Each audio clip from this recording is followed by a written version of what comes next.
además es que como que duele que alguien que está profesando todo el tiempo ahí tenga como esa necesidad de estar juzgando al otro. Listo, Pablo, cuando quieras. Pero no es él, no lo mires como que fuera él, sino su condición de que está aprendiendo, ¿no?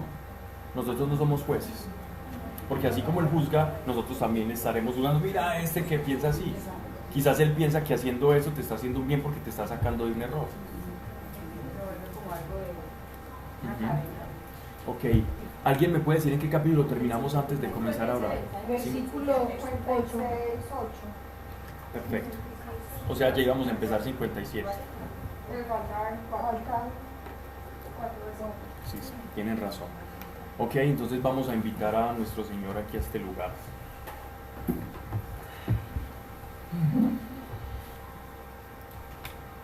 Padre eterno, Padre de las luces, gracias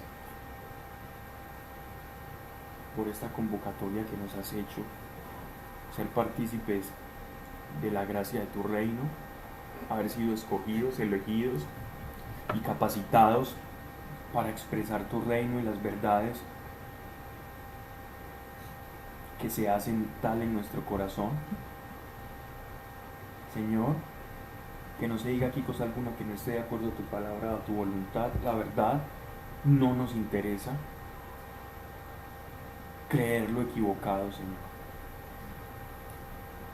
Por eso te pedimos tu presencia, Señor, iluminando este espacio, para que mediante tu palabra nos acerquemos más al conocimiento de todos tus atributos y conociéndote más. De esa manera también te amamos más y tú lo sabes, Señor. Ayúdanos a conocerte mejor. Y está la revelación escrita, y que por medio de esta revelación nos acerquemos a ti y podamos expresarte. En el nombre de Cristo Jesús, así sea. Amén. Callamos este aparato. Decimos. Versículo 8 del capítulo 56 del libro de Isaías.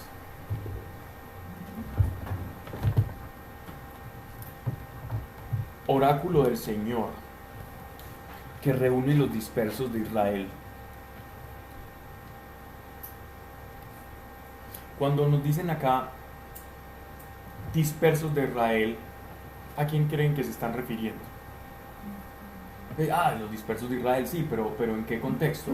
¿O quiénes? ¿O a qué dispersión? A las tribus.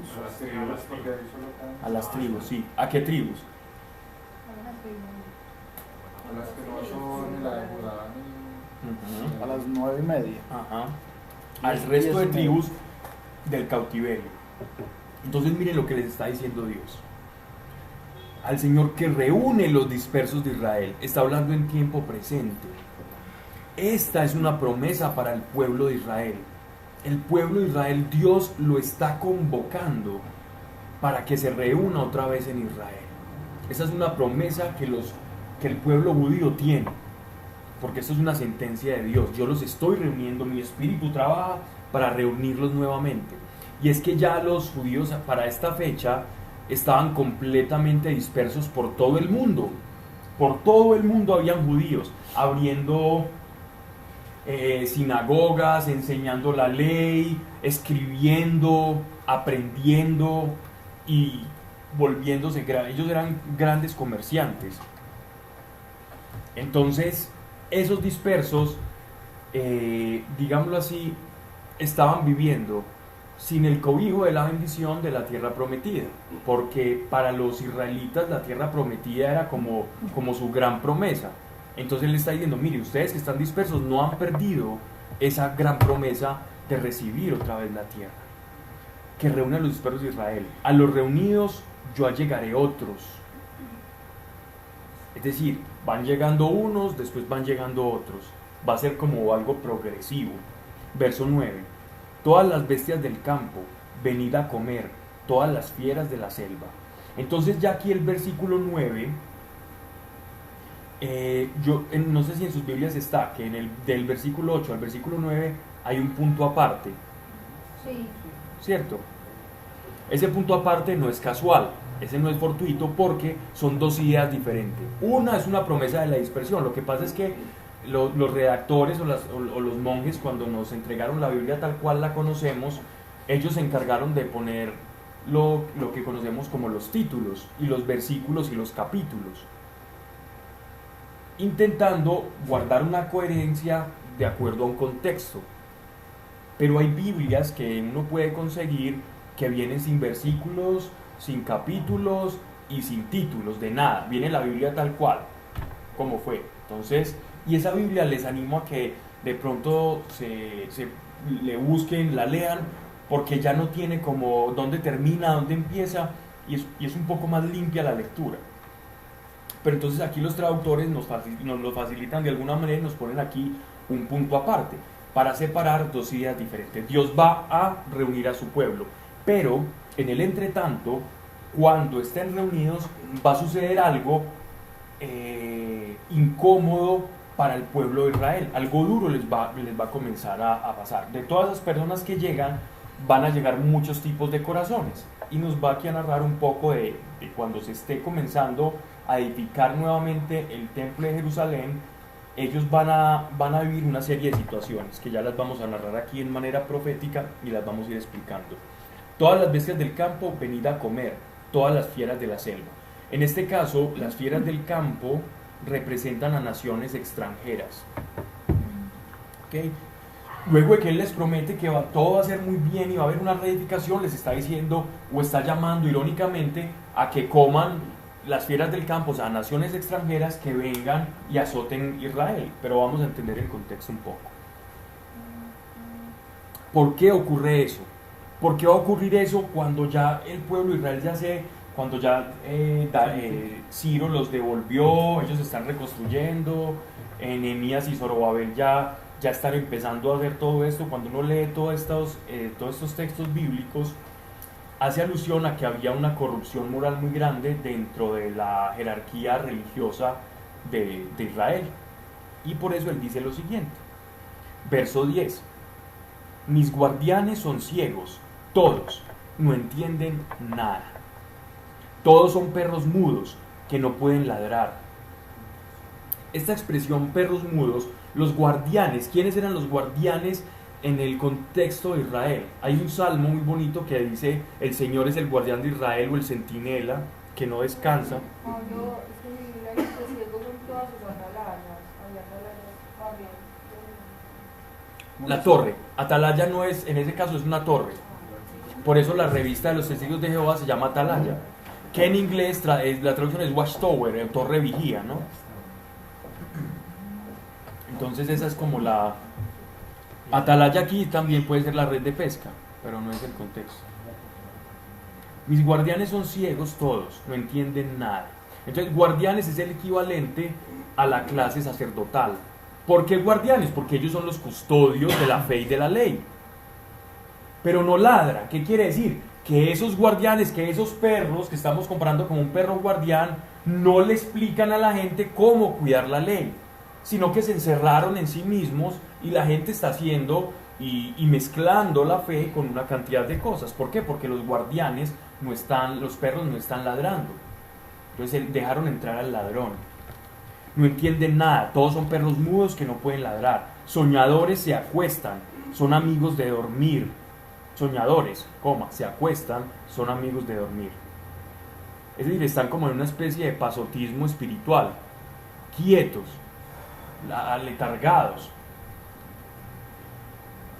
Son pastores que no entienden, siguen cada uno su camino, cada cual busca su interés. El pueblo se está quedando sin instrucción. El pueblo que estaba en reconstrucción después del cautiverio, estaban en esa reconstrucción, los sacerdotes y los profetas no estaban ejerciendo bien su función.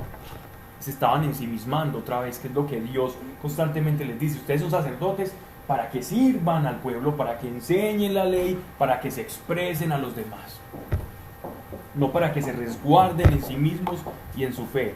Verso 12: venid, voy en busca de vino y nos embriagaremos de licores, y mañana será como hoy, día grande, muy grande. Eso es una ironía. Esto es como el epicureísmo. Los epicúreos eran, digámoslo así, como una facción filosófica que, digámoslo así, exaltaba los estados de placer del ser humano. Entonces la vida es la búsqueda del placer. Ya por allá los romanos tenían un famoso adagio que dice: comamos y bebamos que mañana moriremos. Ese adagio viene desde allá. Eran expresiones como de viva el día, viva el placer, y la búsqueda del placer, en el encontrar ese placer está el todo del ser humano. Entonces ya se pueden imaginar en ese contexto qué situaciones estaban comenzando a pasar en Israel. Y es que no es casual esta profecía. Aquí en la reconstrucción del templo, cuando se termina de reconstruir el templo de Jerusalén, esto lo podemos encontrar también en el libro de Sabiduría, que es un libro apócrifo para las Biblias evangélicas y es un libro deuterocanónico para las Biblias católicas. En ese libro se pueden narrar varias, digámoslo así, como apuntes de sabiduría respecto a esto que está pasando en digámoslo así, en esta profecía. Y es que justamente coincide con la destrucción del imperio Medo-Persa, en cabeza de Ciro, porque aparece un personaje, entra en un gran personaje de la humanidad histórico, que es Alejandro Magno, Alejandro de Macedonia. Este macedonio entra de una manera vertiginosa. La habilidad que tenía Alejandro Magno era atacar con rapidez, sin que se dieran cuenta. La velocidad, la caballería de Alejandro Magno y la estrategia militar de los macedonios. Se pueden imaginar más o menos cómo combatían ellos. ¿Han visto la película El Fin 300? Sí. Así, eran macedonios. Espartanos eran, no recuerdo. Sí. De perfil griego. Sí. Peleaban así con espadas cortas, con estrategia militar, con formaciones y con mucha velocidad. Y con esa rapidez ellos derrotan a Darío, y comienza, digámoslo así, ya lo que se llama el periodo de helenización de la humanidad. Helenización es sinónimo de un mundo volviéndose griego. Y ellos llegaron también a las puertas de Jerusalén. Alejandro Magno y toda la corriente helénica llegó a las puertas de Jerusalén. Y el helenismo tocó a la fe de Israel. Entonces, todo esto y mañana será como hoy día grande, muy grande, es como un rechazo que el profeta está diciendo, porque en esos tiempos muchos van a adoptar y van a mezclar la fe con filosofía griega. Y hasta el día de hoy todavía. Hasta el día de hoy. Porque los judíos, al verse tan sobrepasados por el nivel cultural y de conocimiento y de abstracción de los griegos, ellos se comenzaron a sentir como una especie de complejo de inferioridad. ¡Qué tristeza!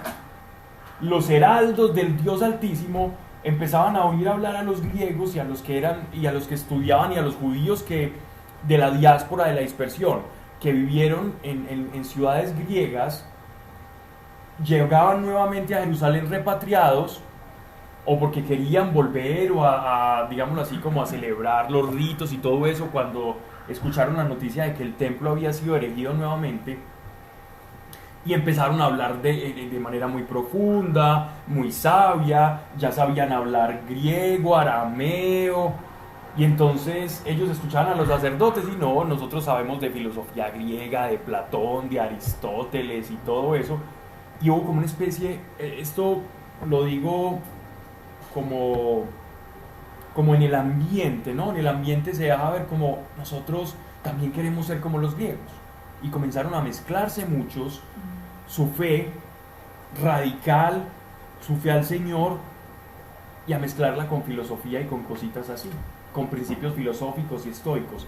Y miren, esto que pasó hace tantos años todavía le sigue pasando a la iglesia. Todavía esto le ocurre a la iglesia. Bueno, pero eso derivó en algún movimiento Sí. de los judíos en Sí, específico. sí. El gran promotor de este movimiento se llamó Filón de Alejandría. Filón, un judío erudito, escritor, que incluso era como una especie de complejo de inferioridad, lo digo yo sé que hay un término más exacto, pero es el primero que se me venía a la cabeza. Este hombre, Filón de Alejandría, comienza a decir que las escrituras hebreas son el fundamento de que los filósofos griegos partieron para dar sus enseñanzas. Y tiene todo un libro y una tesis de cómo los griegos copiaron la Biblia. Y de ahí sacaron todo. ¿Ya? Maimónides también es uno que es súper... sí, también es un poco ecléctico. Sí. Y entonces hay una corriente de helenización muy fuerte que llegó a Israel, y esto es lo que Dios les está previniendo. Y esto actualmente sigue pasando dentro de la iglesia. La iglesia a veces ha sufrido como un complejo de inferioridad. ¿En qué sentido lo digo? Por ejemplo, ¿cómo así que ustedes creen en la resurrección? ¿Cómo así que ustedes creen en que Dios abrió el mar rojo? Y nos empiezan a hacer ver como si fuéramos unos tontos. Como si fuéramos unos tontos que creemos mitos y fábulas, y hay algunos acomplejados o que se dejan acomplejar, que porque llega alguien que les dice que estudió en tal parte o que es antropólogo, que tiene tantas maestrías y tantas cosas, y entonces te dice que eso no es así por esto, por esto y por esto, y a veces nos vemos tan acomplejados y decimos, no, sí, empiezo a cuestionar mi fe, a cuestionar la resurrección, y a veces llego hasta un punto ya tan alto en que niego la propia resurrección y predico un cristianismo forzado y amañado a la altura del pensamiento, entre comillas, más alto contemporáneo. Y lo único que estoy haciendo es negando al Señor, cuando el Señor nos dijo muy claramente, y es que yo he escogido a lo necio, a lo vil y menospreciable. Yo he tomado a aquellos que no eran nada, no he tomado a los sabios del mundo, para que aquellos que se creen sabios y entendidos sean sorprendidos en su necedad. Y lo loco del mundo tomó Dios para revelarle lo sabio. Eso es lo que somos nosotros, eso es lo que es la iglesia. Si nosotros perdemos nuestro sabor y dejamos de ser sal para el mundo y empezamos a hablar el mismo lenguaje del mundo, como iglesia vamos a perder eficacia, sentido, identidad. Y ya hay unos predicando, que yo siempre uso este ejemplo porque me ha dolido al corazón, es muchas personas predicando que que Cristo no resucitó, sino que resucita en nuestro corazón. Y eso para la gente es muy rico de aceptar. Alguien que tenga como una fe tibia o como una especie de tendencia piadosa, pero un complejo de inferioridad racional, y que se sienta tonto por pensar que Cristo resucitó, entonces con ese tipo de homilías él se siente muy cómodo y dice, no, este predicador o este sacerdote, este sí es bueno, este no es un fanático, a este sí me voy a poner a escucharlo. Claro, porque le da ese regustillo a ese complejo, y lo único que estás haciendo es perderte más. Pablo, pregunta. ¿Sí? De pronto ahí quisiste acordar un tema de, o sea, por ejemplo, el caso de San Agustín. El caso de San Agustín toma una parte de la filosofía y hace un estudio de ella. Sin embargo, al final hace como una separación, pero siempre me dejaste como preocupado ahí. No sé, a la larga entonces, ¿cuál sería la... Te voy a contar algo. En la patrística, bueno, sí es del tema, en la patrística encontramos que los primeros 200 años de pensamiento cristiano, así ya cuando ya quedaron consignados en libros y todo eso, era un pensamiento muy de corte hebreo. Entonces, por ejemplo, leemos a un padre de la iglesia como Ireneo de León, que recomiendo 100% o 200% leer a Ireneo de León. Ireneo de León fue un hombre, padre de la iglesia, que fue discípulo de un discípulo de Juan el apóstol, que es de los primeros escritores que nosotros podemos leer muy cercano a la fuente. A la fuente es nuestro Señor. Entonces, debido a esa cercanía de la fuente, le da a uno como esa certeza de que estos son los cimientos y estas son las raíces de la fe. Y Ireneo de León habla muy bonito sobre cómo fue la caída de Lucifer y de todo eso. Entonces uno dice, si Ireneo lo está diciendo, él tiene la fe supremamente fresca. La doctrina y lo que escuchaba del discípulo de Juan Bautista está todavía muy poco permeado por el pensamiento occidental. Irineo. Ireneo de León. Ireneo. Sí. León es con Y. Sí, León, Con Francia. Francia. Sí, sí. Entonces, él fue obispo de León. Y él tiene un libro. Él tiene escritos, tiene cartas que la iglesia compiló y están de libre circulación. Parecía las epístolas de Pablo, así parecía. Tiene algunas cartas epistolares, pero hay otras que son como un contrapunteo a ciertos problemas que estaba presentando la iglesia en ese momento. Bueno, y ya después del año 200, o sea, ya empezando el año 300, en Asia Menor el helenismo estaba supremamente boyante, ¿no? Y ahí es donde nace Agustín de Hipona. Agustín de Hipona, si vos te leíste Mis Confesiones, ¿cierto? Él narra como toda esa búsqueda espiritual que tuvo, que la última de ellas fue el maniqueísmo. Sí. Y todo, okay. Pues, parte de... El hijo de San Agustín se llama Adeodato, qué nombrecito. Y la mamá, Elena. Ok, entonces Agustín de Hipona fue formado en escuela griega, completamente. Él era un hombre de una mente completamente brillante. Y él ve las escrituras, usa muchas abstracciones, dada la capacidad filosófica que él tenía. Entonces toda la teología de Agustín tiene un tinte helénico, lo cual no quiere decir que sea mala o descartable. Él incluso es nombrado doctor de la iglesia. Pero uno tiene que ser muy juicioso y saber dónde está la influencia helenizante, la influencia griega, y dónde está la fe, ¿no? Y es fácil reconocerla. Cuando uno lee, uno dice, en esto es muy pensamiento griego.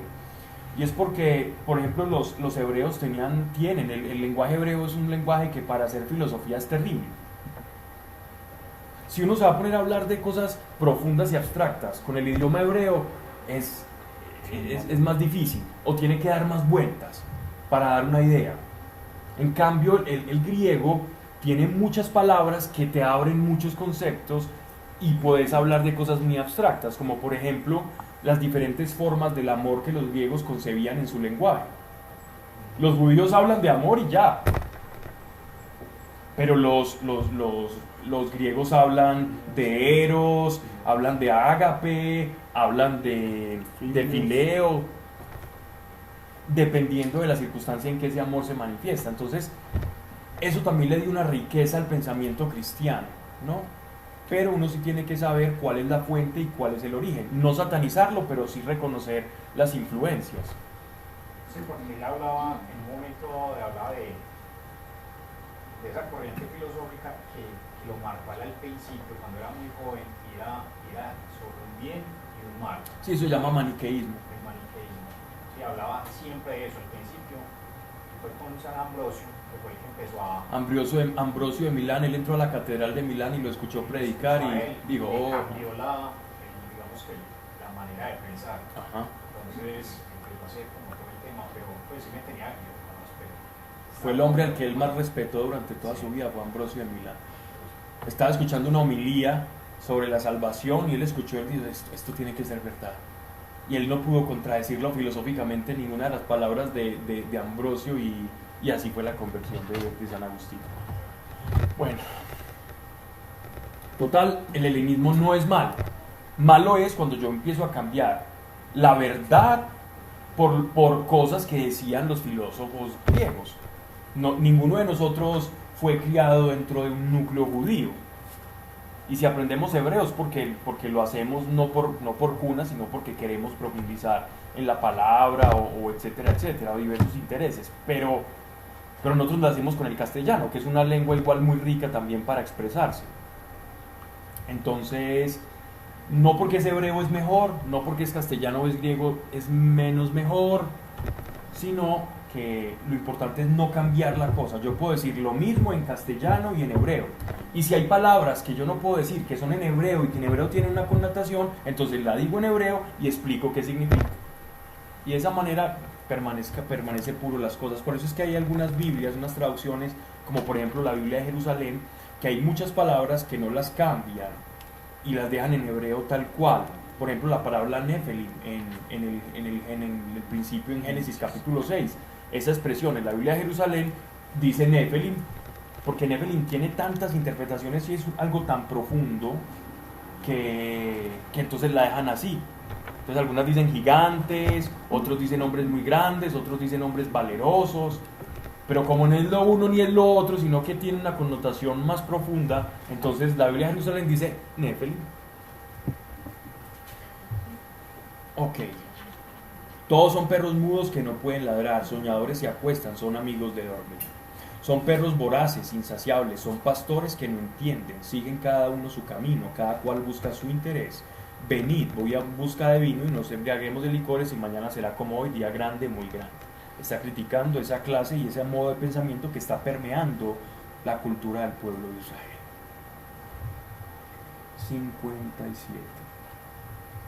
Uno a veces de pronto lee las escrituras y dice, pero Dios, ¿por qué está hablando de embriagarse? Ellos estaban en borracheras. No, era esa borrachera ideológica que los llevaba a vivir como el placer y a olvidarse de la ley y lo que Dios les había enseñado.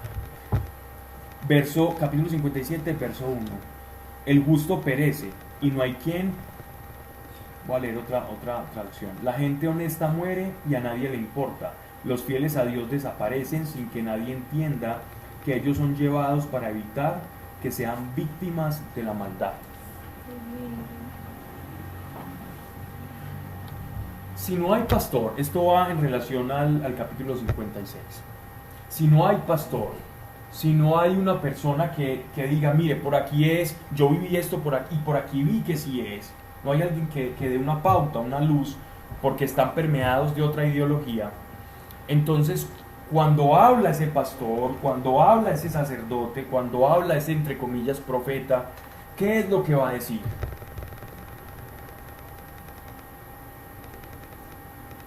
Los fieles de Dios desaparecen sin que nadie entienda que ellos son llevados para evitar que sean víctimas de la maldad. El pueblo de Dios estaba siendo permeado cuando ya se empieza a reconstruir la ciudad y el templo de la mala enseñanza y práctica religiosa. Es por esto que de acá, en esta época, nace un grupo llamado los Hasidim. Hasidim en hebreo puede significar algo así como aquellos que son santos, separados, los Hasidim en plural, porque eran grupos que se separaban para intentar vivir la fe tal cual Dios se las había dado.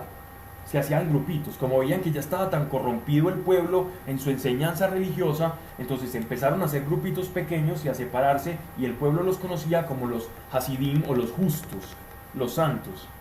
Este movimiento duró hasta 50 años después de nuestro Señor, casi hasta casi la destrucción del templo de Jerusalén. Desde ahí ya no se volvió a saber nada más de esta facción o estos grupos. Los Hasidim fueron los precursores de un movimiento con el cual estamos muy familiarizados en los evangelios, que son los fariseos. ¿Quiénes eran los fariseos?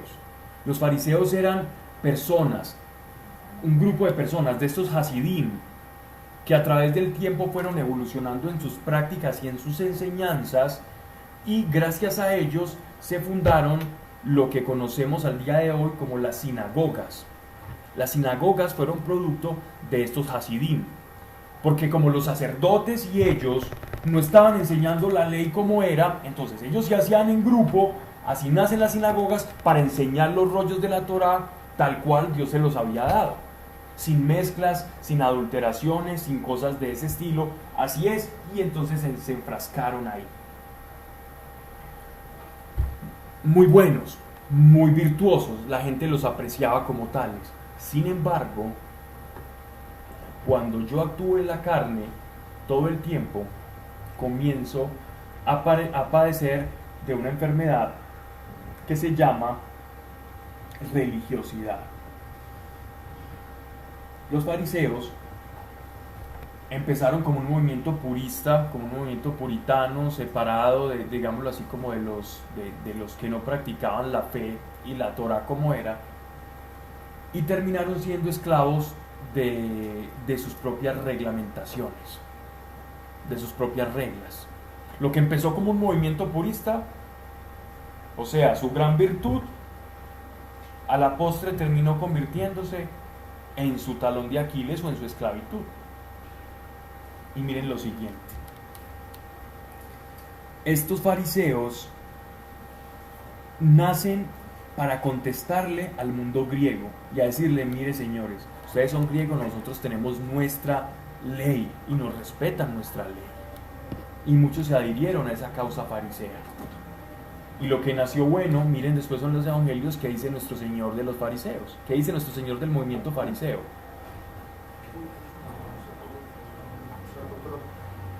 Sepulcros blanqueados.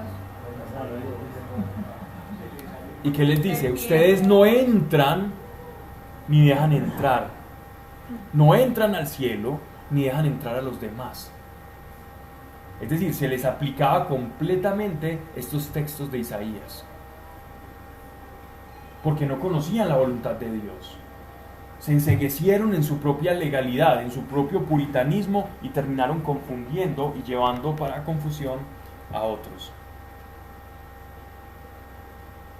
Entonces el movimiento fariseo, que a veces tendemos, la palabra fariseo, la etimología de fariseo es separado, pero separado es en el mismo contexto de santo. Santo significa apartado, separado.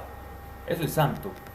Eso significa la palabra santo, apartado para Dios. Fariseos eran como los apartados de la mala enseñanza.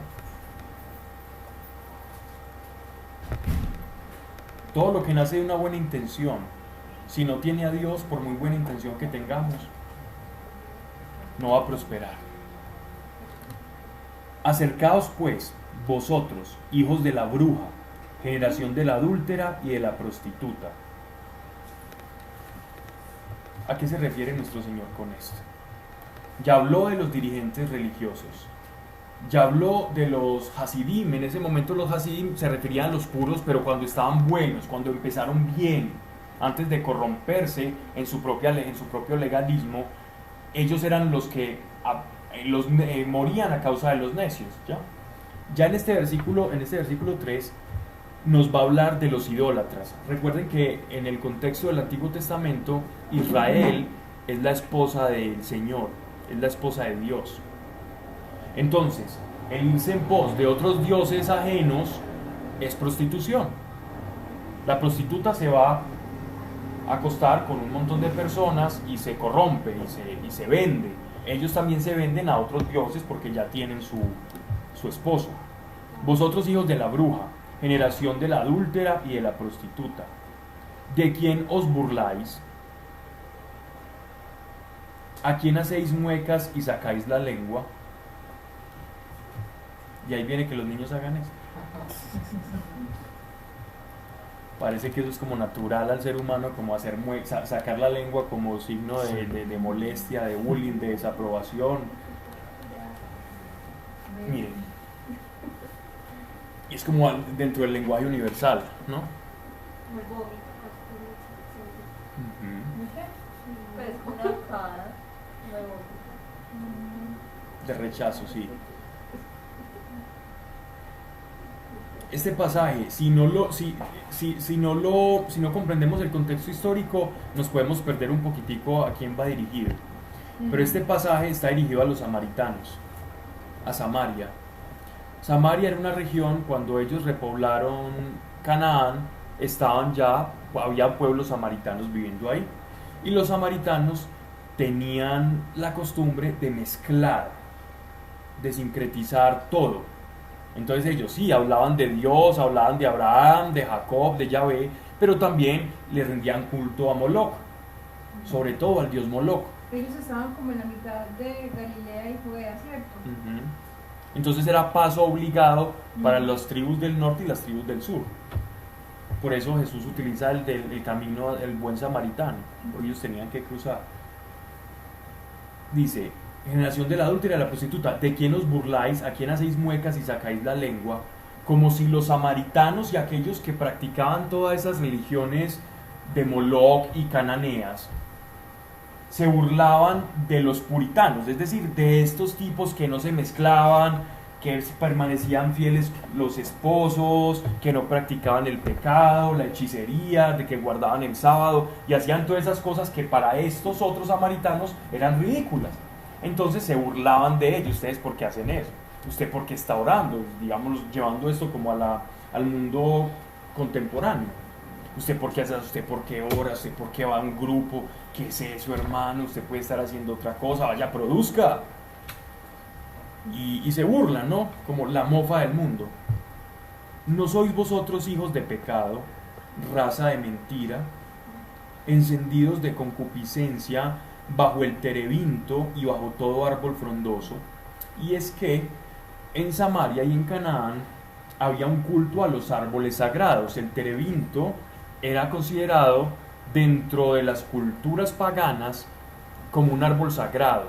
Es un árbol muy frondoso, muy bonito, gigantesco, que en Génesis nos hablan también de ese árbol, que incluso cuando uno lee los textos modernos de la Torá moderna, los eruditos judíos han omitido, se llama, ¿cómo es el árbol de? Es un nombre, el amigo de Abraham, que le dio asilo. Lot, el encinar de Mamre.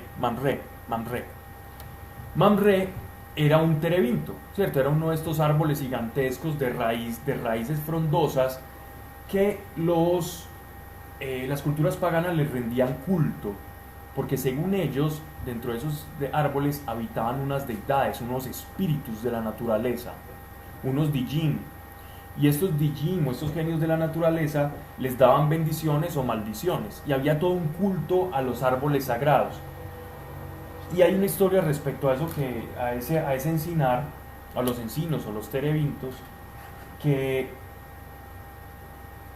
las primeras traducciones judías hablan no del encinar en plural, sino del encino de Mamre. Es un solo árbol. En los textos primigenios no era encinar, sino encino. Pero sabiendo los copistas judíos, en las traducciones modernas, de las cuales deriva la Biblia de nosotros, que ponen encinar en plural.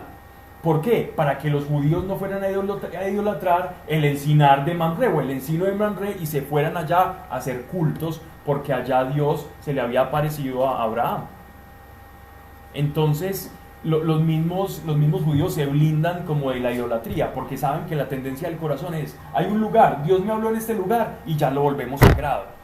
Y entonces ya no es Dios sino el lugar el que hace el milagro, ya no es Dios sino la piedra. Y comenzamos, y los judíos, es que eso está en el corazón del hombre, a los judíos también les pasa.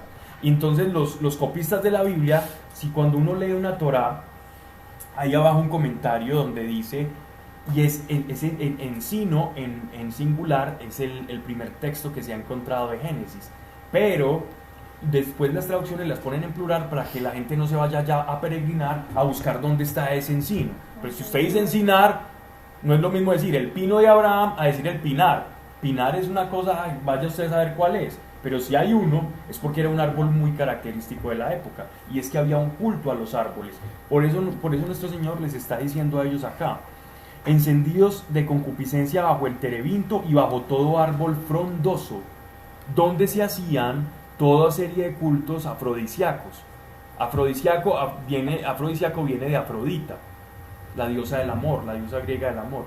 Entonces, un afrodisíaco es porque se va a encender el amor y la pasión en la persona, ¿cierto? Entonces, imagínense ustedes cómo sería un culto afrodisíaco en esos árboles de, digámoslo así, de prosperidad. Eran toda clase de ritos y orgías que se hacían en esos árboles. Un árbol que da mucha sombra. Lozano. Es una traducción más Regular. No, más regular no, porque efectivamente era esos árboles terebintos que eran gigantescos, frondosos, que se ven en Israel, en Siria, en todo Medio Oriente se ve, todo Cercano Oriente también. Y son muy bonitos, son muy hermosos. Bien.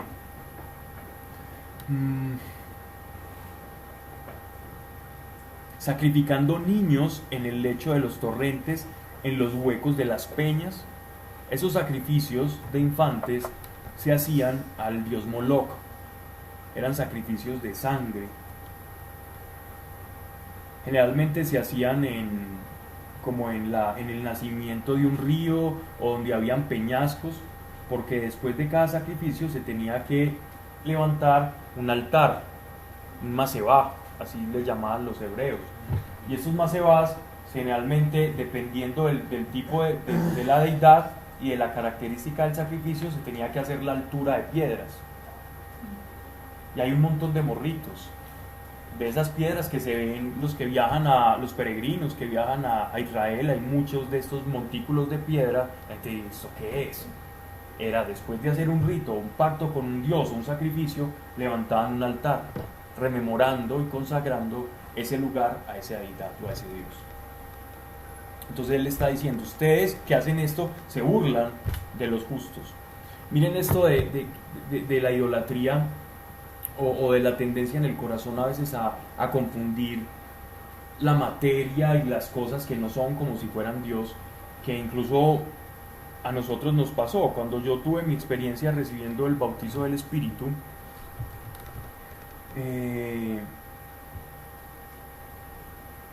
como Santiago y Juan Esteban, mis dos amigos no habían tenido como la misma experiencia así, digámoslo así, como tan extática que yo había tenido. Entonces yo recuerdo que Juan me decía, Pablo, pero entonces yo quiero experimentar lo mismo, así como vos lo sentiste, yo quiero lo mismo. Entonces le decía, no, venga, vámonos al parquecito, venga. Y nos volvíamos al mismo parque donde habíamos tenido la experiencia y nos hincábamos ahí. Y él me decía, no, vos cómo estabas sentado, y yo me hago ahí, y Juan Esteban y se hacía ahí. Y después, no, es que era por la noche, y íbamos por la noche, y así me tuvo toda la semana. Yendo al mismo lugar, pensando que era el lugar o que era la materialidad de las cosas la que trae el favor o la acción de Dios. Y bueno, yo creo que lo cansó tanto a Dios, así como la parábola de la mujer que va ante el juez y que lo seca tanto que ella dice, bueno, a ver, ¿qué quiere usted? Pero para que no me moleste nada más yo le doy. Que el Señor le dio una experiencia muy fuerte a Juan Esteban en una banca de ese parque, y era un domingo de día.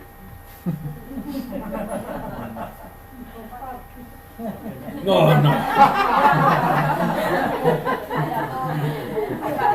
Ahí paso mañana y me va a 4.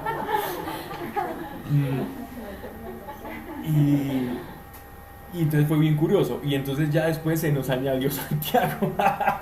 Ya después de que Juan Esteban tuvo esta experiencia, entonces ya empezamos a llevar a Santiago. Venga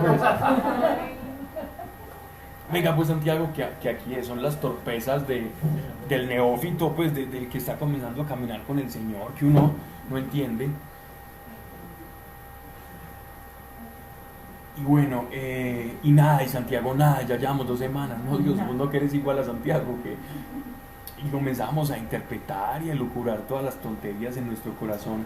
Pero cuando salíamos a predicar, cuando salíamos a dar charlas, a hablar con nuestros amigos y orar por ellos, los mismos milagros que se manifestaban desde nosotros, por medio de, digámoslo así, como de la predicación y la palabra de nosotros, igual se manifestaba por medio de Santiago.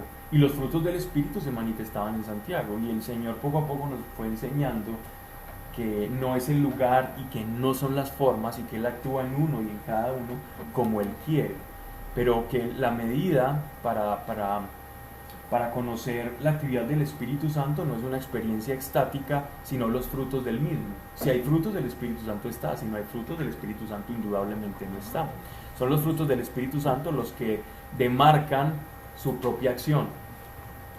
Y bueno, pero les cuento eso porque es que a todos nos pasa, que vamos volviendo a Dios como algo material, como si Él estuviera atado a una piedra, a un santuario o a algo, y se nos olvida, ¿no?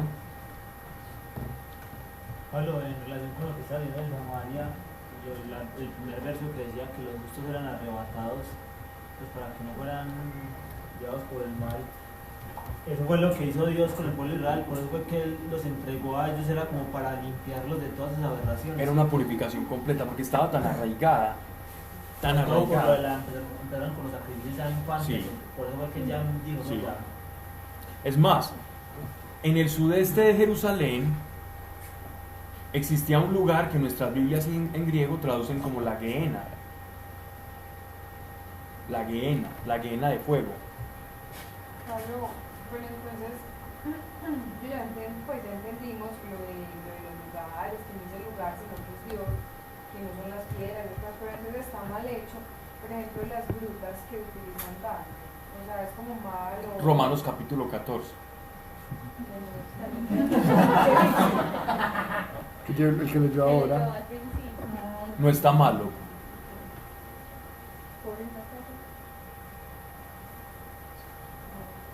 No está malo tener un lugar secreto, no está malo tener un altarcito en la casa donde yo ponga, no está malo eso. No está malo, de hecho es correcto. Está malo es dónde está tu corazón. Es el enfoque de tu corazón, no el lugar como tal. Qué rico tener un lugar sagrado, de hecho todos lo debemos tener. Pero si ese lugar es el único medio para tu relación con Dios, destróyelo, quémalo y olvídate de él, porque estás condicionando a Dios. Pero entonces, Pablo, ahí hay que ver de pronto una distinción, ¿vale? O de pronto quisiera que me aclararan eso. Y es en cuanto a las imágenes, ¿cierto? Sí. O sea, hay algo bien particular con respecto a la idolatría, ¿cierto? Que eso sería adorar imágenes diferente a tener un lugar sagrado. Sí, es diferente, claro, adorar imágenes está prohibido incluso por el mismo catecismo de la Iglesia Católica. Es una prohibición y hay mucha gente que lo hace. Y no están siendo católicos al serlo porque están negando un principio incluso que está dentro de su catecismo. Las imágenes están llamadas a la recordación y ni siquiera a la veneración, sino a la recordación de algo. La veneración es al Señor. ¿Y qué es venerar? Venerar es la imitación de las virtudes de algo. Y la Iglesia ha luchado mucho contra eso. Estoy hablando desde el lado católico, porque después de la reforma de Lutero, ya eso está, pues digámoslo así, como desde la facción, desde la protesta, eso ni se ve dentro de... Pero no se ve desde el modo de imágenes, pero a veces la idolatría dentro de la Iglesia evangélica se ve desde otros puntos de vista. Entonces, ¿qué pasa? La Iglesia, si tú ves, más o menos esto comenzó a ocurrir desde finales de los 80, todas las nuevas iglesias que se comenzaron a establecer no tienen imágenes, no tienen, para irle quitando al pueblo esa, digámoslo así, como esa tendencia hacia los objetos, como hacia fetichismo espiritual, y que comiencen a acercarse a Dios. Entonces todas las iglesias modernas, cuando tú las ves, vas a la ermita de Jesús, vas a estas iglesias nuevas, y es un templo con un altar y un sagrario y una crucifixión, un crucifijo, no más. Porque eso fue desde el Vaticano que se comenzó a decir, miren, vamos a ir purificando eso porque la devoción popular está afectando mucho. Y si tú quieres ver un país que está completamente inmerso en la devoción popular, tanto que uno no sabe si eso es fe, si eso es catolicismo, si eso es qué, es México, por ejemplo. México es terriblemente, está sincrético, es la mezcla. Y la Iglesia ha tenido que trabajar muy fuertemente allá. Bueno. Pablo, qué pena. Por eso el tema de los vitrales también entraría ahí. Los vitrales tienen un significado muy diferente. Es catequesis. Los vitrales, eso ya lo hemos tocado acá. Los vitrales, ¿cómo surgen los vitrales de las iglesias? Porque en el analfabetismo, en la Edad Media, alta Edad Media, hasta en la Ilustración, era de un 90%.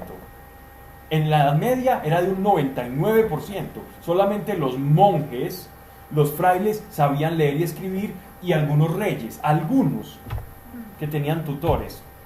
Entonces, ¿cómo le explico el evangelio a alguien que no sabe leer y escribir? Con imágenes. Entonces, en las iglesias y en las catedrales ponían imágenes de la vida de nuestro Señor, la pasión, los misterios, para que ellos aprendieran a leer la vida de Jesús. No era idolatría ni era para adorar los vitrales, sino para comprender a una mente completamente analfabeta.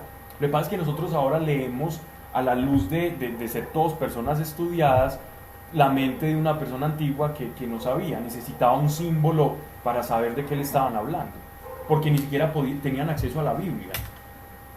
La gente no podía leer la Biblia, incluso las monjas no podían leer la Biblia. Solamente los sacerdotes y los monjes. Entonces ya te puedes imaginar, si ni siquiera el mundo tenía acceso a la Biblia, entonces ¿cómo se les explica al mundo la Biblia? Con imágenes.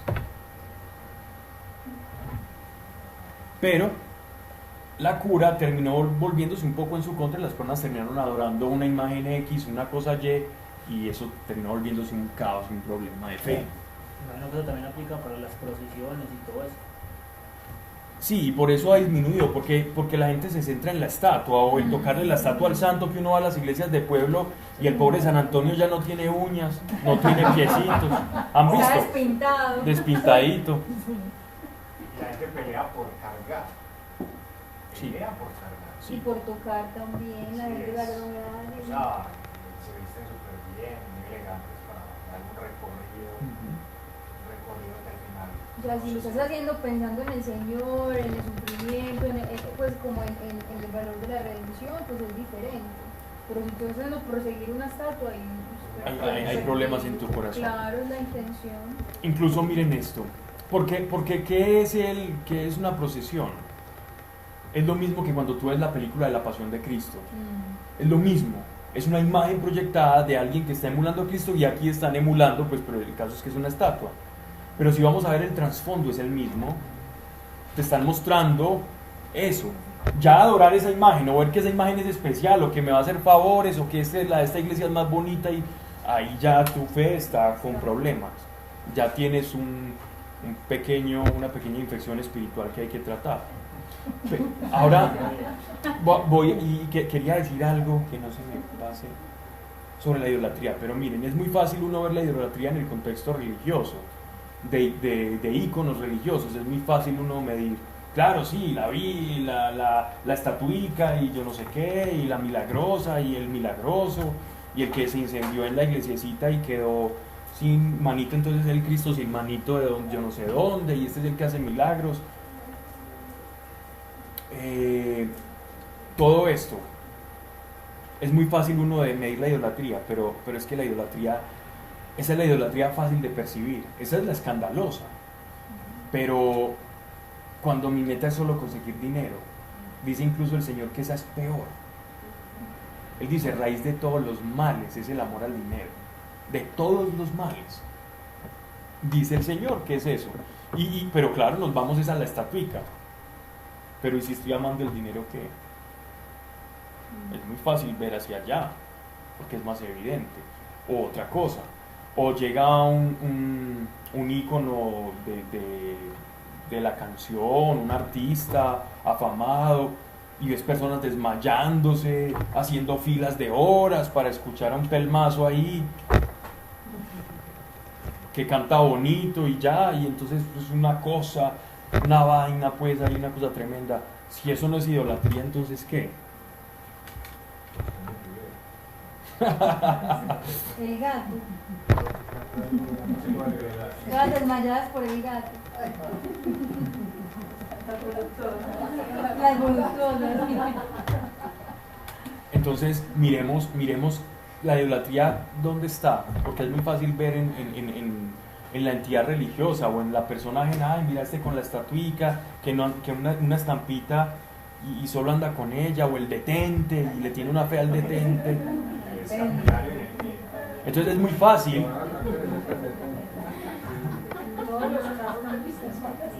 Sí, por eso es muy fácil uno mirar ese tipo de cosas o juzgarlos, pero miremos, antes de estar mirando ahí, miremos cuál es nuestra idolatría. Quizás la de ellos parezca oler más y la de nosotros huela menos, pero que nos hace daño. Un hábito también puede ser una idolatría. Un hábito. Un hábito, pues un mal hábito. ¿Cómo cuál? Como una adicción, estás diciendo. Eso, Ok. una adicción. Lo que pasa es que yo diría más bien que es una debilidad, porque yo no creo que el alcohólico, yo que escucho tanto de personas que tienen adicciones, yo adoro y yo quiero ser alcohólico.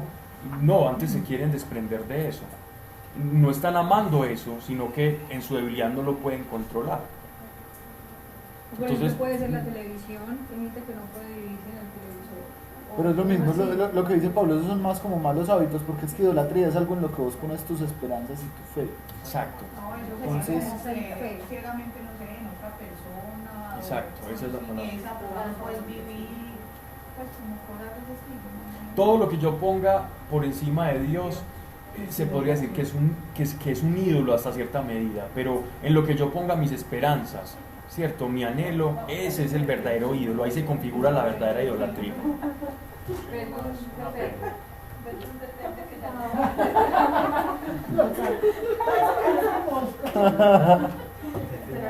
No empecemos desde Génesis capítulo. No crean, hay personas, hay... Pablo Esperanza y tema la idolatría. Tu fe. De hecho, la fe es esperanza, ¿cierto? El problema no es el detente, ojo, el problema no es el detente, el problema es mi relación con eso. Es mi relación. Es lo que Dios nos ha enseñado a través de todas las escrituras. El problema no es esto, el problema no es la piedra, el problema es qué significado tiene esa piedra para mí. Y si esa piedra es más grande que yo en tu corazón, de lo que soy yo. Ahí es donde está el problema. Dice, versículo 6, los lisos chinarros del torrente serán tu parte. Chinarros es una palabra de un castellano muy antiguo. Chinas para los españoles arcaicos son como unas canicas o piedrecitas redondas. Entonces un chinarro son las piedras redondeadas del río, lo que llaman el canto rodado en construcción. Creo que son esas piedras de río, de quebradas redonditas. Entonces, No entendieron. Yo pienso que las piedras de río son lisitas, redonditas. porque el agua a través de del pasar y pasar va haciendo una erosión y les va dando esa forma. Chinarros. De pronto un español le entenderá, bueno, pues venga tío que te voy a dar un chinarro en la cabeza. Entonces, los lisos chinarros del torrente serán tu parte. ¿Qué quiere decir esto? ¿O por qué le, no sé cómo dicen sus Biblias? Escuchemos una de esas Biblias que dice piedras. El 6. Sí. Los cantos del torrente. Ah, canto rodado, canto del torrente. Un canto es una piedra de río. Va, qué bonito dice eso. La tuya dice piedra pulida. Piedra pulida ya parece como obra artificial. Tiene que ver. Piedra lisa. Piedra lisa está bien. Repiten la cuenta. Piedra pomas no. Los lisos chinarros del torrente serán tu parte. ¿Por qué les dice todo esto? Es decir, a todas estas personas idólatras, Dios les está diciendo, miren, así ustedes habiten en la tierra prometida, así ustedes crean que son dueños de esto, para mi jurisdicción, ustedes no son dueños de la tierra prometida, porque ustedes no están dentro de mi pacto. Entonces, ¿cuál es la porción de esta tierra que les corresponde? Con las piedras, con el canto, en la piedra de río, con la que ustedes hacen los altares, eso es lo único que ustedes van a tener de parte de esta tierra y van a sacar de esta tierra. Con lo mismo con lo que ustedes hacen esos altares. Eso es lo que Dios les está diciendo. Los lisos chinarros del torrente serán tu parte. He ahí tu porción. A ellos hiciste tus libaciones y elevaste ofrendas. Me voy a consolar con eso. Sobre un monte alto, bien alto, pusiste tu cama. También subiste allí para sacrificar. Detrás de la puerta y el umbral pusiste tu distintivo. Es decir, la famosa manito, las cosas que ellos utilizaban. Pues no estoy diciendo, por poner un ejemplo, ellos no ponían esa manito. Ponían, digámoslo así, como los símbolos, los ojos, los fetiches espirituales para protección, etcétera, etcétera. Tu distintivo, pues lejos de mí, te descubriste y subiste a tu lecho. Lo ensanchaste y te prostituiste con aquellos cuyo comercio deseaste, compartiendo su lecho. Es decir, con dioses ajenos. Esto parece mucho a Oseas, Pablo, el segundo capítulo de Sí, Oseas. sí. Contemplaste la estela, corriendo a Moloc con ungüentos, multiplicando tus unciones, enviando lejos tus embajadores, haciéndolos descender hasta el Sheol. ¿Saben por qué les dice todo esto? Porque todo lo que ellos están queriendo conseguir con esas libaciones y con esos sacrificios al dios Moloch, Aquí dice es que para mí Mo- Melech es rey en hebreo, pero el significa Moloch en cananeo antiguo, en sirofenicio es Señor. el rey, es como el rey, pero era un rey que representaba con unas astas y era un rey que manejaba la fertilidad, la fertilidad en tanto que era el Señor de los cielos y que de él dependían las lluvias. Y como ellos eran un pueblo agrícola, entonces ellos hacían sus sacrificios para la fertilidad de la tierra, para que lloviera. Entonces la sangre que era derramada sobre ellos, sobre el suelo, iba a traer la tierra. Moloch también se decía que no solo hacía llover, sino que habitaba él. Aunque hacía llover, habitaba como en el fondo de la tierra. Era subterránea la morada de Moloch. Entonces por eso Dios le dice a ellos: tus unciones enviados lejos, tus embajadores, haciéndolos descender hasta el Sheol. O sea, todos esos sacerdotes de Moloch, creyendo que van a atrapar el cielo, lo único que van a hacer es a descender a la tierra. Se van a ir con su Dios. Se los va a tragar la tierra. Versículo 10. Por el largo viaje te fatigaste, no dijiste, renuncio. Hallaste el vigor de tu mano, por eso no enfermaste. Ok, esta expresión es una expresión también irónica para aquellos cultos idolátricos y lo que hacían. Entonces, por el largo viaje te fatigaste. ¿El largo viaje de qué? De todas estas peregrinaciones, de estos hombres que habían mezclado la fe de Yahvé, del Señor, con la fe de Moloch y de todas esas deidades y con cosas griegas, etcétera, etcétera, en ese eclecticismo de filosofías y de fe. Ellos iban hasta los picos muy altos a ofrecer sacrificios, o también hacia los torrentes de agua a coger estos cantos y hacer sus sacrificios. Entonces por eso le dice: por el largo viaje te fatigaste, no dijiste, renuncio. Hallaste el vigor de tu mano. El vigor de tu mano, es decir, tuviste fuerza para levantar un altar de piedra, por eso no enfermaste. Él se está burlando de ellos, ¿no? ¿De quién temes?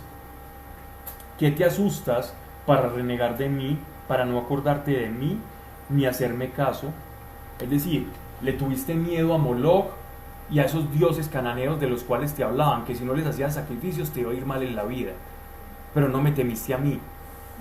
Eso es lo que les está diciendo. Ustedes le tienen miedo a ellos, pero no a mí, y hacen todo eso y se cansan y no enfermaron, pero no me temen a mí. Entonces dice: ¿de quién temes? ¿Qué te asustas para renegar de mí, para no acordarte de mí, ni hacerme caso? No me he callado y he cerrado los ojos, y tú no me temiste. No me he callado y cerrado los ojos. ¿Por qué está diciendo eso el Señor? Porque en la reconstrucción del tiempo, ellos no vieron profeta alguno como que estuviera profetizándoles de la misma manera que Elías y que todos estos profetas haciendo milagros, sino que parece como que Dios había entrado en un silencio. Entonces el pueblo, cuando al ver a un Dios como tan callado, comenzaron a cuestionarse y acercarse a otros dioses. Entonces por eso él está diciendo: no me he callado y he cerrado los ojos, y tú no me temiste. Pues ahora voy a pregonar tu justicia y tus obras, que de nada te servirá. Tus obras, en este caso obras, es todo lo que yo hago como hábito, rito, devoción, etcétera, etcétera, pretendiendo ganar el favor de Dios, pero que en este caso es todo lo contrario. Grita, que te salven tus ídolos. A todos los llevará el viento, un soplo los arrebatará, pero el que en mí confía heredará la tierra y poseerá mi monte santo.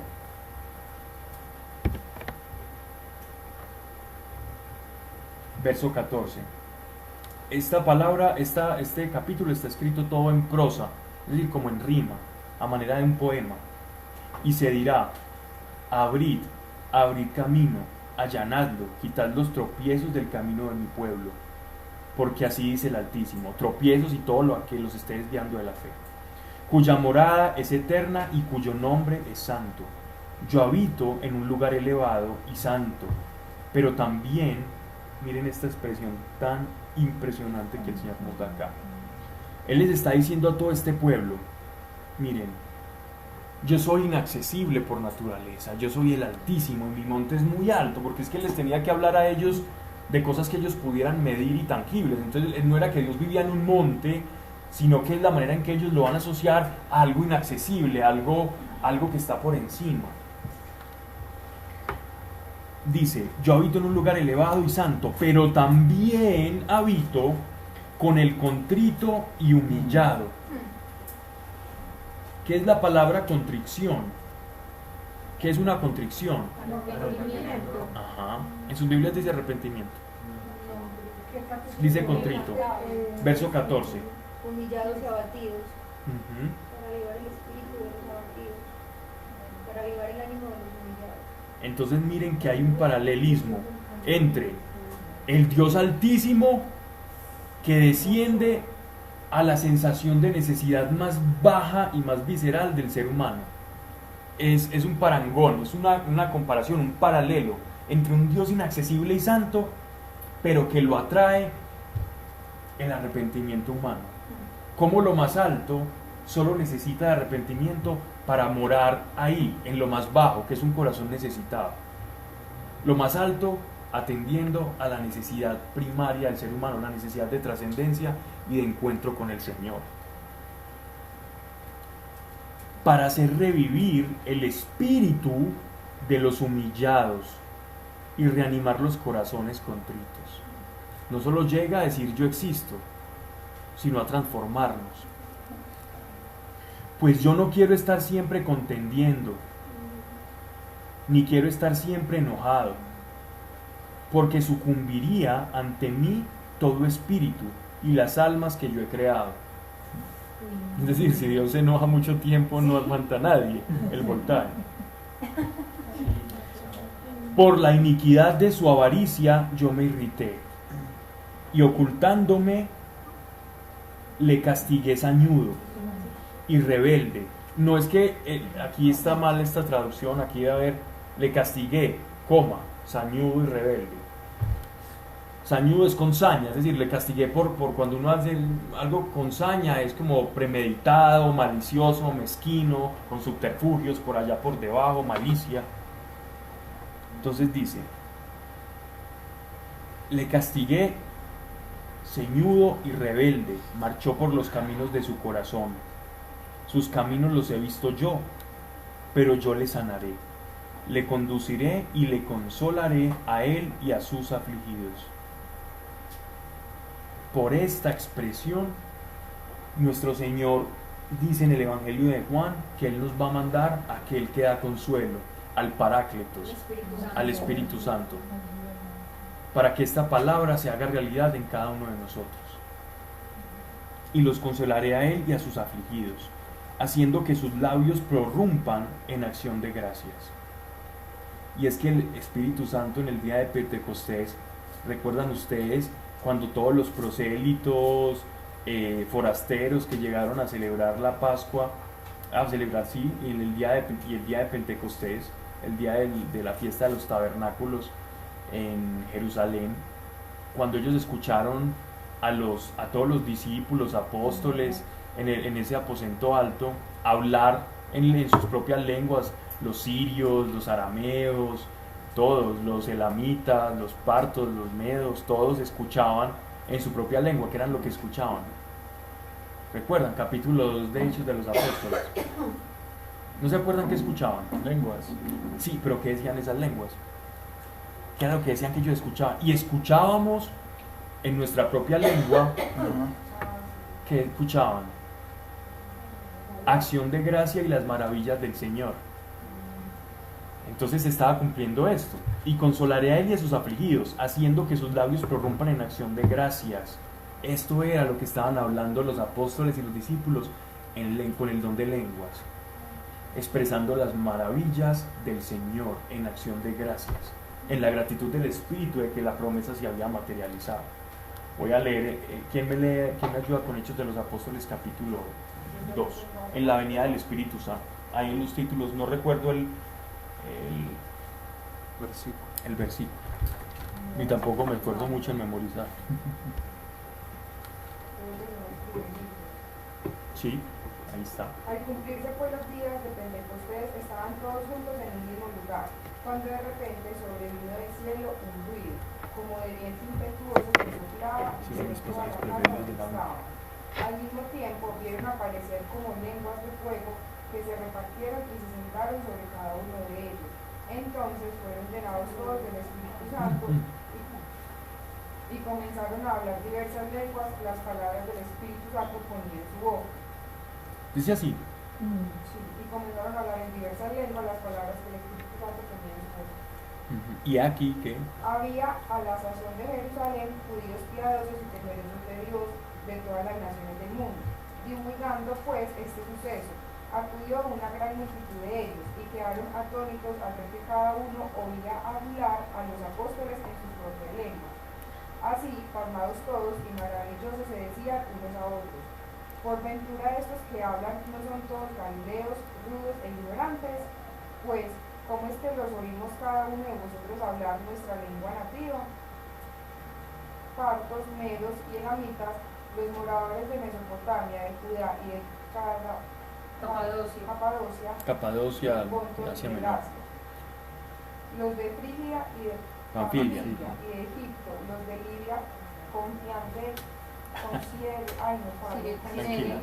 los que han venido de Roma, tantos judíos como prosélitos, los cretenses, árabes. los árabes. Ajá. Los oímos hablar en nuestras propias lenguas las maravillas de Dios.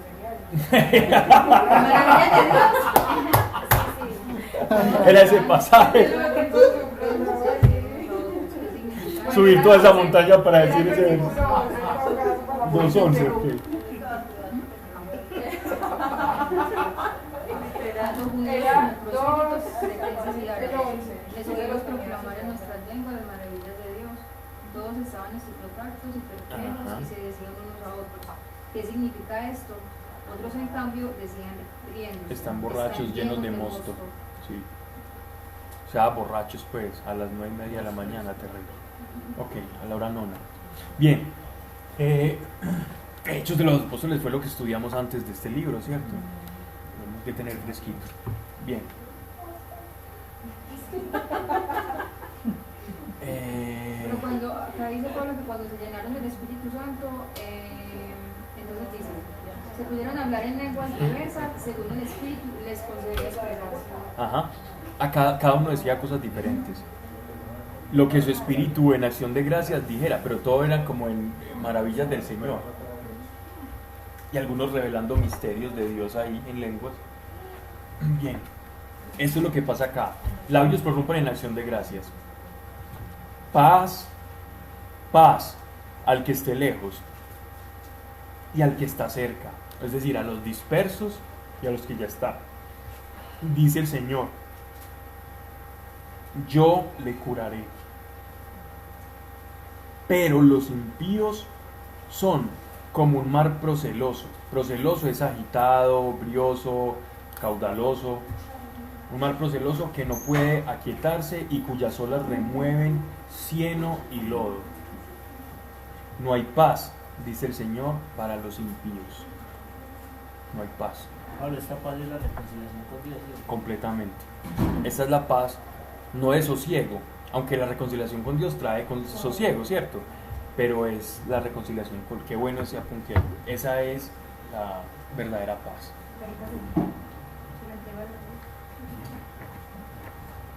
Vamos a leer, si nos da, sí, el capítulo 58.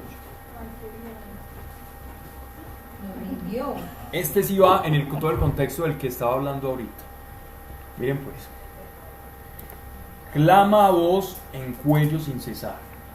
Alza tu voz como trompeta y echa en cara a mi pueblo sus iniquidades y a la casa de Jacob sus pecados. Es lo mismo. Pueblo y casa de Jacob. Es sinonimia. No, ay, venga Dios, ¿por qué dijo aquí? Es que hay como una diferencia y hay algo especial. No, simplemente decirlo. Hijo mío, mi primogénito, mi muy querido y estimado, etcétera, etcétera. Mi vástago, yo puedo en una frase decir sobre una persona, usar diferentes sinónimos calificativos para resaltar una idea. Trompeta y echa en cara a mi pueblo sus iniquidades y a la casa de Jacob sus pecados. Día tras día me buscan y quieren saber mis caminos. Miren que en el corazón de nosotros, pese a que podamos estar desviados por X o Y cosa de nuestro carácter, un pecado o una manera errónea de mirar a Dios, nosotros, nuestra intención es buscarle a Él, ¿no? Y echa en cara a mi pueblo sus iniquidades y a la casa de Jacob sus pecados. Día tras día me buscan y quieren saber mis caminos, como si fueran un pueblo que ama la justicia, sin apartarse del derecho de su Dios. Me piden leyes justas y se complacen en acercarse a Dios. ¿A qué ayunar si tú no lo ves? ¿A qué humillar nuestras almas si no te das por entendido? Sí, pero en el día de ayuno os vais tras vuestros negocios y oprimís a todos vuestros servidores. Ayunáis para mejor reñir y disputar, y para herir inicuamente con el puño. No ayunéis como lo hacéis ahora, si queréis que en lo alto se oiga vuestra voz. Esto es una bofetada a la tendencia humana a querer comprar la gracia, la bendición y el favor de Dios en últimas con nuestras propias obras. Entonces, yo puedo hacer cosas muy piadosas y muy complejas. Puedo tomar 2 corosos filosos, poner uno rodilla izquierda, rodilla derecha, subir a la catedral de rodillas,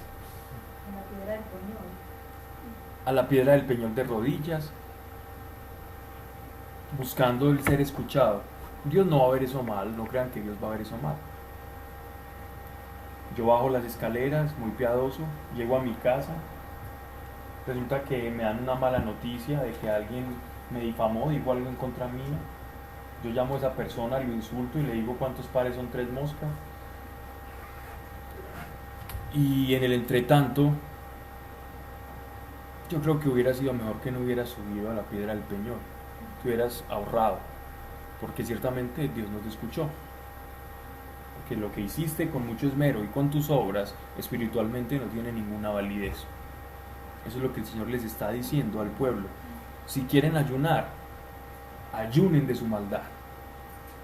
Ayunen de su maldad. Les es más provechoso ayunar de su maldad que aguantar hambre. Ayunen de sus malas obras. Porque lo que quiero verdaderamente es que ustedes conozcan los principios que rigen la vida espiritual. Entonces miren lo que él dice acá. ¿A qué humillar nuestras almas si no te das por entendido? Y es que el irse de rodillas allá es una humillación para tu carne. El ayuno es una humillación a tu carne. Él no está diciendo que el ayuno sea malo, pero él está diciendo, ¿a qué humillar? ¿Para qué lo haces? Nuestras almas si no te das por entendido. ¿Qué es mejor? ¿El ayunar o la comprensión espiritual? Esa es la comparación que le está haciendo el Señor a su pueblo.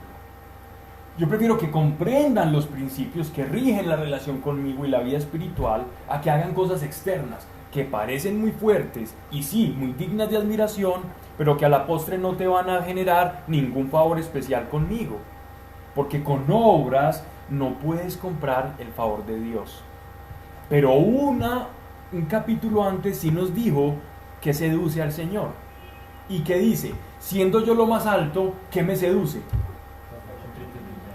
Un corazón en estado de contrición y de humillación. Eso sí mueve mi corazón. Lo más alto se inclina a lo más bajo cuando ese principio comienza a operar. ¿Cómo no opera? Así no opera, y les está enseñando. Y lo va a seguir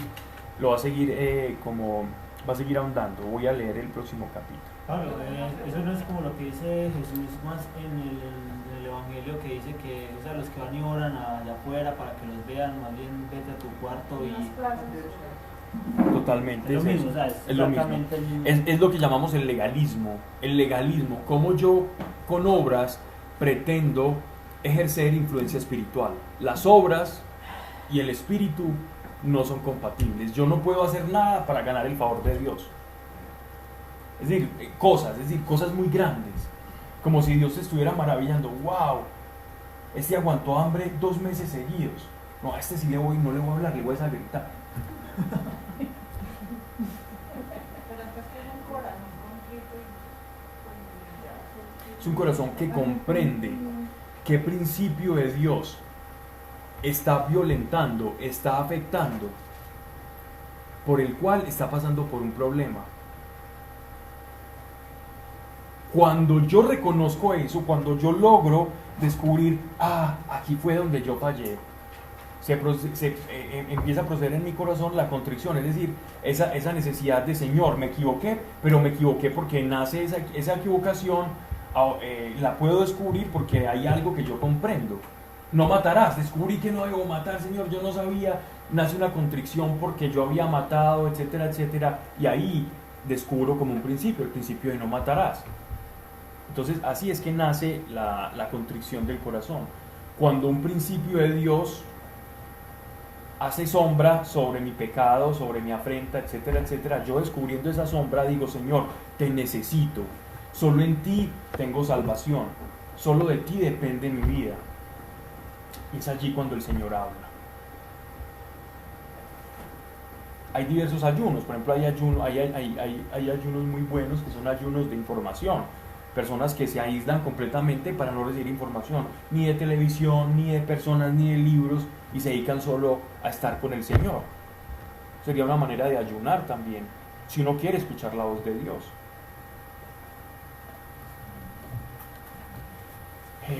Y bueno, pero sigamos, verso 5.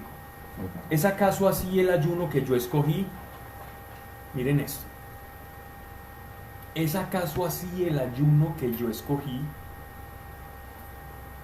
El día en que el hombre se mortifica,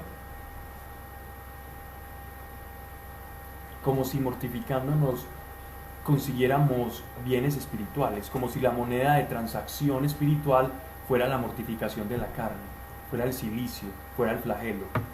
La Edad Media estuvo hiperpermeada de esta concepción, de esta mala concepción de la vida espiritual, y la carne es mala, la sexualidad es perversa, yo soy malo, y como la carne es mala, entonces yo le tengo que pegar porque es mala. Y usaban el famoso cilicio, que eran alambres o ropa interior incluso, o atavíos o pectorales con púas. Y monjes y monjas en monasterios de la alta, baja y toda la Edad Media utilizaban mucho los famosos cilicios y se apretaban las piernas y todo eso para que les doliera y recordaran que la carne y el pecado en ellos. Fue una práctica tan extendida que incluso desde arriba, desde las altas esferas de la iglesia, se tuvo que comenzar a prohibir eso, porque las monjas eran caminando en una plaza de mercado allá en Francia, en España, y entonces cuando caían, algunas morían, se asfixiaban, morían de desnutrición, por llevar una práctica sin conocer las escrituras, sin conocer cuál es el principio. No, pues que de dónde salió eso lo de ayunar, por ejemplo, la ayunar no puede comer carne, yo sé que es una baba, pero eso de dónde salió, porque la gente terminó con eso, pues, No, el ayuno tiene un sentido, pero todo principio, cuando yo lo legalizo y lo vuelvo algo que no está dentro del principio, se vuelve un peligro. El principio del ayuno es muy simple. La carne, ¿cierto? Yo todo el tiempo estoy escuchando a mi carne, quiero comenzar a escuchar el espíritu, entonces le voy a decir a mi carne, basta por un tiempo. Entonces el no alimentarme, el no comer, va a ser que le estoy diciendo a mi carne no para abrirme a la vida espiritual. Pero cuando ese principio yo lo llevo a un exceso, termino desvirtuando todo el propósito del verdadero ayuno. Pero hay algo más grande que ese ayuno, y es lo que Él nos va a enseñar acá. ¿Es acaso así? Ya termino acá porque son las 33 no, para no dejar esto abierto, ¿es acaso así el ayuno que yo escogí el día en que el hombre se mortifica? ¿Encorvar la cabeza como un junco y acostarse con saco y ceniza? ¿A eso llamáis ayuno y día agradable al Señor? Ellos creían que con eso el Dios estaba pero feliz con ellos y no les iban a enfermar y eran hombres súper benditos y súper grandiosos. ¿Sabéis qué ayuno quiero yo? Dice el Señor: romper las ataduras de iniquidad, deshacer los haces opresores, dejar libres a los oprimidos y quebrantar todo yugo. Es decir, ¿qué ayuno quiere el Señor? El ayuno de la maldad. ¿De qué le sirve a usted aguantar hambre y ser igual de malo, igual de concupiscente? A eso le llaman que va a ser agradable para mí. Partir tu pan con el hambriento, albergar al pobre sin abrigo, vestir al desnudo, lo que llaman las obras de caridad, y no volver tu rostro ante tu hermano. Entonces brotará tu luz como la aurora, y pronto germinará tu curación. Estás aguantando hambre para sanarte. Creo que hay otra forma que el Señor nos está dando. E irá delante de ti tu justicia, y detrás la gloria del Señor. Si tú lo que estás persiguiendo es mi gloria con el ayuno, pues te demostraré otra manera de perseguirla. Entonces llamarás y el Señor te oirá, le invocarás y Él dirá: heme aquí. Ahí está. Nuestro Señor Jesucristo resume esto cuando dice: ponte en paz con tu hermano, deja las cosas, las disputas y ven a mí. Y el Señor te va a escuchar. Muy bonito. Muy bonito. Es espectacular. Lastimosamente a veces nos vamos volviendo muy legalistas y perdemos de vista el principio del Evangelio, ¿no? Que es el amor. Todas estas obras de caridad, ¿qué son? La expresión del amor: vestir al desnudo, darle comer al hambriento, dar hospedaje, liberar al que está cautivo, no oprimir a los demás, no esclavizar, no controlar. Eso es. Señor Padre nuestro, gracias por este momento, por este lugar, la paz sea en esta casa. Padre, llévanos a comprender la vida espiritual